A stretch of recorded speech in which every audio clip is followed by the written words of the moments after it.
सामान्य अध्ययन के प्रश्नों के अभ्यास श्रृंखला को आगे बढ़ाते हैं। क्वेश्चन नंबर 95 है, प्रसिद्ध ठुमरी गायिका गिरिजा देवी का जन्म किस शहर में हुआ था? आंसर होगा ऑप्शन डी, वाराणसी में।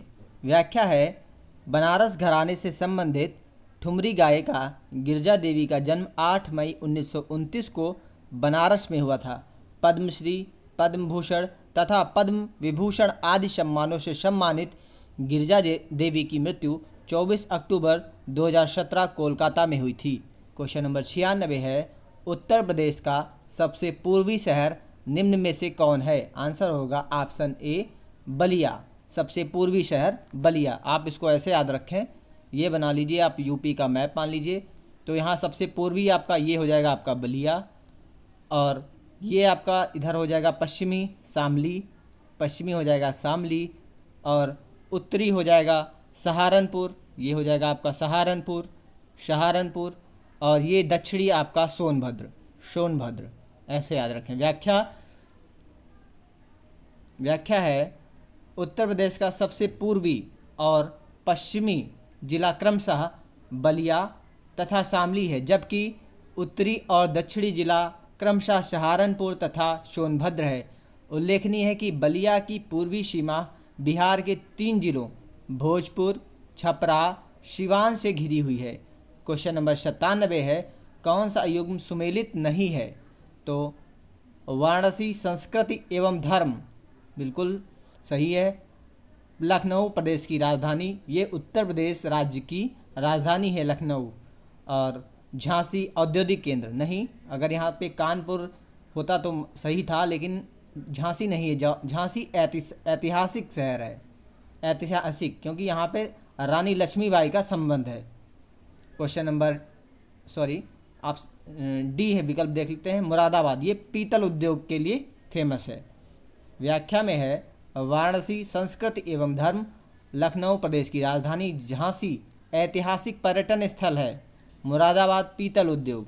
क्वेश्चन नंबर 98 है, काष्ठ नक्काशी घरेलू उद्योग के लिए उत्तर प्रदेश का कौन सा नगर प्रसिद्ध है? आंसर होगा ऑप्शन बी, सहारनपुर। काष्ठ नक्काशी घरेलू उद्योग के लिए यूपी का सहारनपुर नगर प्रसिद्ध है। कैपिटल ऑफ वुडक्राफ्ट के नाम से प्रसिद्ध सहारनपुर से प्रदेश के काष्ठ नक्काशी उत्पादन का लगभग 90% भाग प्राप्त किया जाता है। सहारनपुर सूती वस्त्र, चीनी प्रसंस्करण, गत्ता निर्माण व कागज आदि उद्योगों के लिए जाना जाता है। क्वेश्चन नंबर 99 उत्तर प्रदेश में उत्तर मध्य क्षेत्र सांस्कृतिक केंद्र कहाँ स्थापित है? उत्तर प्रदेश में उत्तर मध्य क्षेत्र सांस्कृतिक केंद्र कहाँ स्थापित है? आंसर होगा इलाहाबाद। व्याख्या में दे रखा है, भारत सरकार के मानव संसाधन विकास मंत्रालय की पहल पर देश में कुल 7 क्षेत्रीय सांस्कृतिक केंद्रों की स्थापना की गई है, जिनके विवरण निम्न हैं। उत्तर मध्य क्षेत्र सांस्कृतिक केंद्र इलाहाबाद, उत्तर क्षेत्र सांस्कृतिक केंद्र पटियाला, उत्तर पूर्वी क्षेत्र सांस्कृतिक केंद्र दीमापुर, पूर्वी क्षेत्रीय सांस्कृतिक केंद्र कोलकाता, पश्चिम क्षेत्र सांस्कृतिक केंद्र उदयपुर, दक्षिण मध्य क्षेत्र सांस्कृतिक केंद्र नागपुर, दक्षिण क्षेत्र सांस्कृतिक केंद्र तंजावुर। क्वेश्चन नंबर 100 है, उत्तर प्रदेश को भारत का शक्कर का कटोरा क्यों कहा जाता है? इसको स्पष्ट करने के लिए निम्न कथनों पर विचार कीजिए। पहला कथन है, उत्तर प्रदेश में गन्ने का सर्वाधिक उत्पादन होता है, सही है। दूसरा है, उत्तर प्रदेश में गन्ना अभियांत्रिकी शिक्षा संस्थान है, ये भी सही है। तीसरा है, उत्तर प्रदेश में चीनी मिलों की संख्या सर्वाधिक है, ये गलत है, क्योंकि चीनी मिलों की सर्वाधिक संख्या आपके महाराष्ट्र राज्य में है। और चौथा है पॉइंट, उत्तर प्रदेश में गन्ना उत्पादकों की संख्या सर्वाधिक है, ये भी सही है। तो आंसर इसमें आपका सही हो जाएगा ऑप्शन सी, 1, 2, 4 सही है, तीसरा नहीं, क्योंकि तीसरे में महाराष्ट्र में मिलों की संख्या अधिक है, ना कि उत्तर प्रदेश में। ये देखिए दे रखा है, महाराष्ट्र में मिलों की संख्या 143 है, उत्तर प्रदेश में 116 है। और भारतीय गन्ना अनुसंधान संस्थान, ये आपके उत्तर प्रदेश की राजधानी लखनऊ में स्थित है। क्वेश्चन नंबर 101 है, ये रीजनिंग के क्वेश्चन इसमें कुछ दे रखे हैं, देख लीजिए।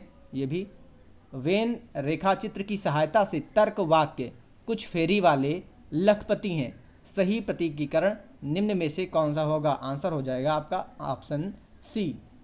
ये मान लिया आपने कुछ फेरी वाले हैं और कुछ लखपति हैं, सॉरी कह रहा है कुछ फेरी वाले लखपति हैं। ये मान लीजिए आपने लखपति का भी फिगर बनाया, फिर वो कह रहा है कुछ फेरी वाले लखपति हैं और ये लखपति, तो ये आपका भाग जो हो जाएगा, ये स्लॉगिज्म वाले होते हैं क्वेश्चन, उस प्रकार से लगेगा, तो ये आपका सही हो जाएगा।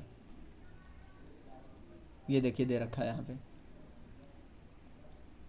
कुछ फेरी वाले लखपति हैं, ये आपने लखपति का बनाया, फिर फेरी वाले कुछ लखपति हैं, तो कुछ लखपति हैं, ये आपका सही फिगर हो जाएगा।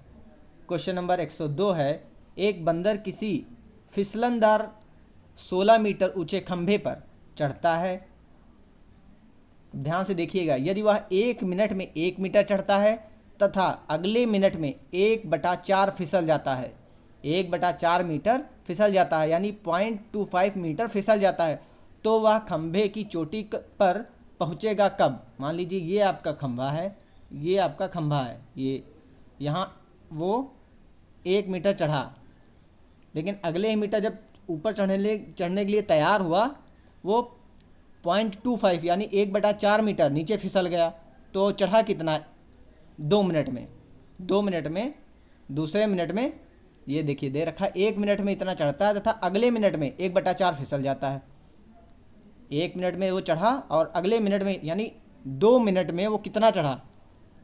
0.75 मीटर। 2 मिनट में वो कितना चढ़ा? 0.75 मीटर। तो 1 मीटर में कितना? 1 मिनट, सीधे व्याख्या में आइए।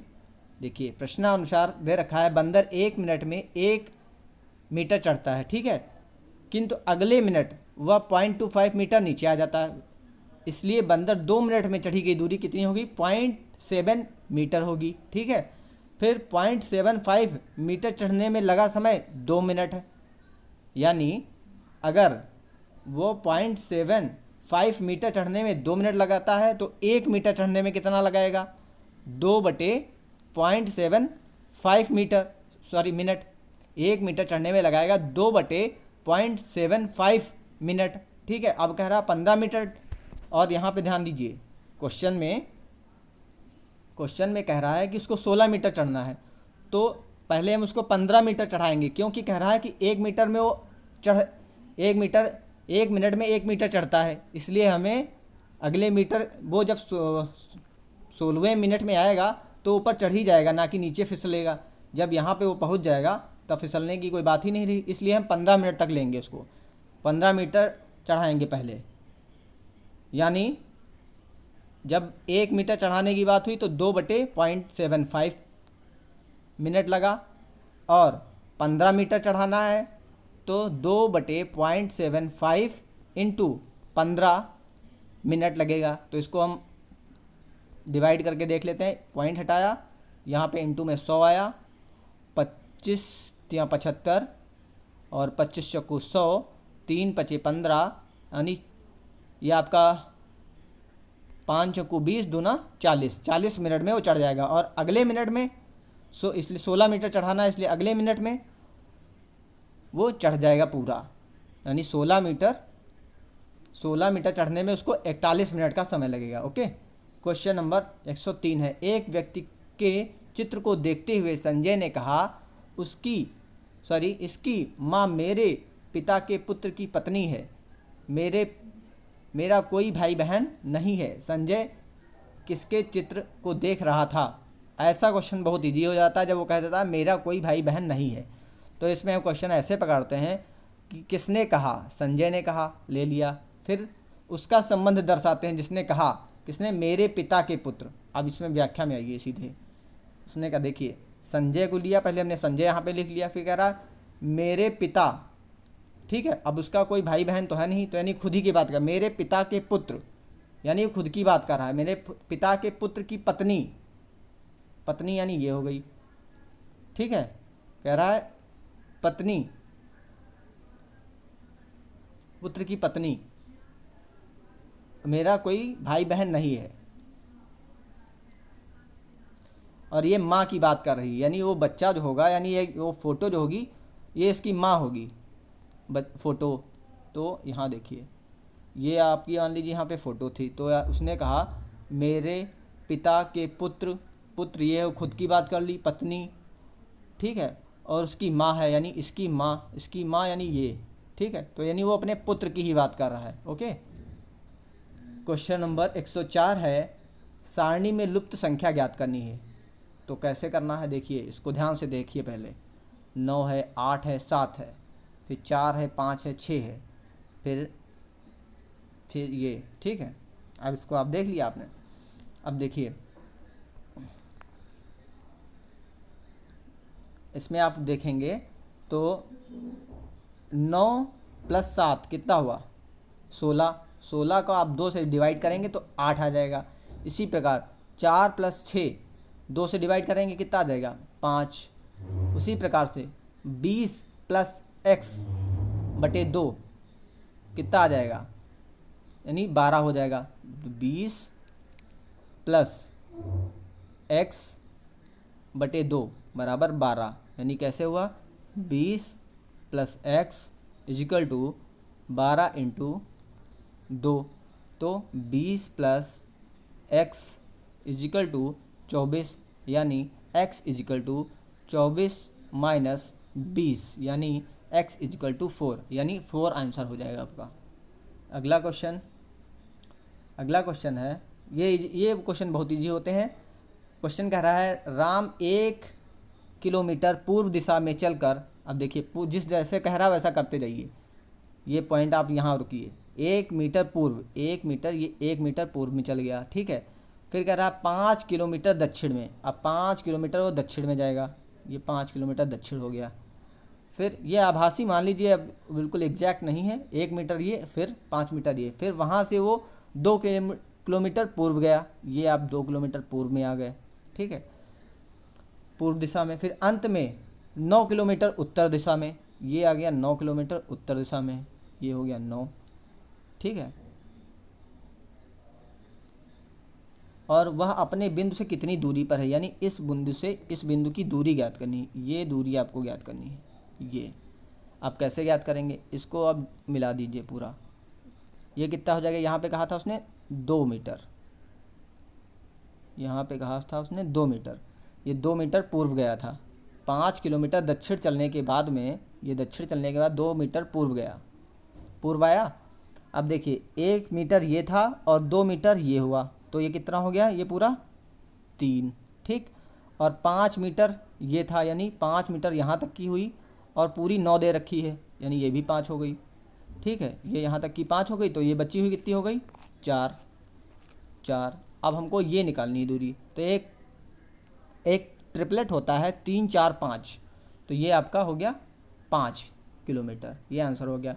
ये निकालने का यहाँ फार्मूला होता है, ये मान लीजिए लंब स्क्वायर हो गया प्लस आधार स्क्वायर हो गया = कर्ण स्क्वायर, यानी लंब यानी 4 स्क्वायर प्लस 3 स्क्वायर बराबर कर्ण स्क्वायर, तो 4 स्क्वायर यानी 16 प्लस 3 स्क्वायर यानी 9 बराबर x स्क्वायर, तो 16 + 9 यानी 25, तो x² = 25, तो x = 5 हो जाएगा आंसर आपका। वैसे ट्रिपलेट याद ही रखिए, ज़्यादा बेहतर है। 3 4 ये आ गया तो 5 ये हो गया, 5 किलोमीटर आंसर। क्वेश्चन नंबर 106 है, सीरीज़ देखनी है, लुप्त संख्या ज्ञात करनी है, सीरीज़ पूरी करनी है आपको। 6 है, फिर 24 है, फिर 60 है, 120 है, कैसे हो रहा देखिए। तो यहाँ पे 2 का क्यूब यानी 8 - 2 यानी हो गया 6, ठीक। अगला 3 का क्यूब यानी 27, 27 - 3 यानी 24, ठीक। 4 का क्यूब यानी 64, 64 - 4 यानी 60, ठीक। 5 का क्यूब यानी 125, 125 - 5 यानी क्यूब और वही संख्या घटा देनी। 2 का क्यूब -2, 3 का क्यूब -3, 4 का क्यूब -4, 5 का क्यूब -5, 6 का क्यूब -6, और अगला हो जाएगा 7 का क्यूब -7 यानी 343 माइनस का 7, तो आ जाएगा आपका आंसर 336। क्वेश्चन नंबर 7 है आपका, कुछ संत शहीद थे, सत्य है, ठीक है। यदि कुछ संत शहीद थे तो तर्क वाक्य कुछ शहीद असंत नहीं थे। देखिए खुद ही को क्रॉस कर रहा है क्वेश्चन, कुछ संत कुछ शहीद यहाँ पे कहा है कुछ संत शहीद थे, ठीक है। फिर कह रहा है कुछ शहीद असंत, कह रहा है असंत और नहीं भी थे, ठीक है। कि सत्य अथवा असत्य होने के बारे में क्या अनुमान किया जा सकता है, तो ये सत्य ही हो जाएगा क्योंकि खुद ही को क्रॉस कर रहा है वो। कुछ संत शहीद थे, फिर कह रहा है कुछ शहीद असंत नहीं थे, तो यानी वो भी, ये दोनों बातें सही हो गई। अगला क्वेश्चन देखिए। कूट में दिया हुआ सिस्टर और कार क्रमशः ये कूट और ये दे रखे हैं, ठीक है। और अब आपको निकलना है कि इसका क्या होगा, 655423 इसका क्या होगा। तो जब देखेंगे 6 का क्या बनना है नहीं कुछ पता चल रहा है, यानी अगर मान लीजिए 3 होता तो मान लेते ये हो जाता, ए का 1 हो जाता तब भी नहीं बना। यानी अगर ऐसा जब आप देख पा रहे हो नहीं मिल रहा है, कोई कूट मैच नहीं कर, तो आप एज इट इज़ जो लेटर दे रखा है उसी का अंक वो होता है। यानी देखिए SIS 212, ठीक है। यानी S 2 बार आया तो 2 बार यहाँ पे 2 आ गया, ऐसा ही होता है। R यहाँ पे देखिए R का 5 है तो यहाँ पे भी R का 5 ही हो, तो उस हिसाब से देख लीजिए। 6 का, अब इसमें से देखिए 6 का बीच में दे रखा A, यानी A हो गया आपका। 5 का पाँच का यहाँ पे R दे रखा है, तो यानी R 2 बार हो जाएगा। अब देखते जाइए, यानी ये तो होगा नहीं, ये तो होगा नहीं, ये तो होगा नहीं, ये आपका ए सही हो जाएगा। बस इतना कर लीजिए, हो गया, पूरा करने की ज़रूरत ही नहीं, ठीक है। अब देखिए अगला क्वेश्चन नंबर 109 है, चित्र में कितने वर्ग उपस्थित हैं ये निकालना है। यानी AB = BC = CD = DE = EF = FG। AB = BC = CD = DE = EF = FG। ये सब आंतरिक कोड भी हैं, सभी आंतरिक कोड हैं। इसमें वर्ग बताना, बस आप सीधे सीधे गिन लीजिए, वो कुछ ना पढ़िए क्वेश्चन। 1 2, ये 1 हो गया आपका, 1 2 3 4 5 7 8 9 हो गए आपके, ठीक है। अब आगे देखिए 10 11 और ये हो गया आपका 12, ठीक है। 10,